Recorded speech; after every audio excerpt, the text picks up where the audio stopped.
I'm trying to put him to sleep. What's up guys, ReggieB Photo here, and in today's video I'm going to show you how to customize the button layout on your Fujifilm X-T3.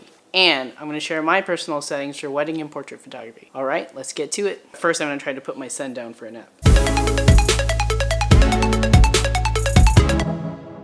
So I'd like to start with a small disclaimer. My custom button layout is by no means the best setup or the best setup for wedding photographers or anything like that. For me, it's just what I found to work best for me as a photographer and my photography style. It also should go without saying that what works for one photographer is not necessarily going to work for the other photographer. And as photographers, we all grow, change, and improve our skills after each shoot. And on that note, while these are my settings for today, that's not to say that I won't tweak them down the road after a few weeks. I also want to note that before changing over to the Fujifilm X-T3, I actually was a back button focus user. But considering that the X-T3 has full sensor wide VESA autofocus coverage, I really haven't felt the need for it anymore, so AF on will not be assigned to one of my custom function buttons. So the quickest way to get to the custom function button settings on the X-T3 is to hold down the display back button.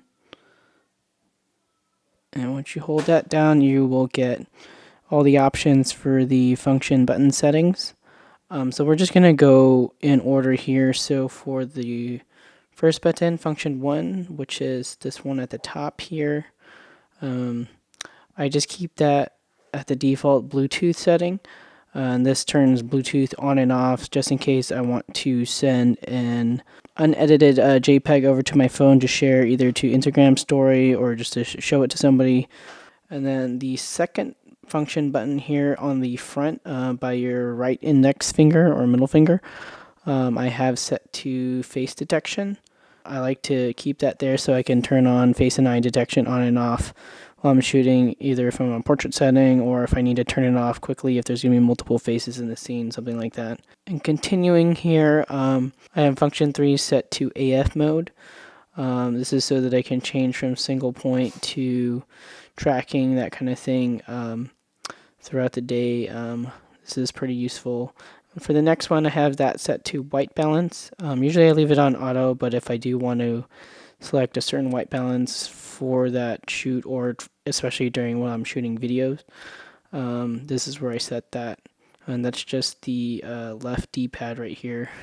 And then for the right D-pad, I have that set to custom settings, and that's because I have 3 different custom picture profiles that I use. Typically I'm on Pro Negative Standard most of the time. For the down D-pad button, we have the continuous autofocus custom settings, and here you can change the sets between different continuous autofocus situations you might have. And then here, so for the touchscreen, for touchscreen swiping up, I have that set to performance mode where I can change between normal and boost mode. And then for left, I have that set to movie silent shooting mode. And this is so that I turn that on if I want to retain the video settings separately from what I have for shooting stills. Then let's see, for the swipe right on the touchscreen, I have that set to slow-mo settings. I like to change to slow-mo every now and then, so I like to have that quickly accessible. And then the down swipe on the touchscreen is for the microphone gain settings. And then so this top one right here for the auto exposure lock, I actually use that to turn off and turn on preview exposure. I usually turn it off when I'm shooting flash situations during weddings. And then I also have right here on the autofocus lock button, I have that as the histogram. And while I do have the smaller histogram displayed on the viewfinder at all times and the LCD screen at all times, I like to have a larger histogram pop up sometimes if I'm really trying to shoot a high dynamic range scene, so I can really take a closer look at whether or not the shadows are clipping. I have the highlight flash warning on by default, so I'm not too worried about the highlights, but it's really the shadows. And then the last one, for clicking the rear dial, I have that as just zoom in to punch in focus either during when I'm shooting videos, or I also like to punch in focus when I'm using manual focus for any like critical detail shots that I'm shooting. In addition to those, Actually, I have some other settings that I think are worthwhile to change. Um, One of those is the touchscreen settings.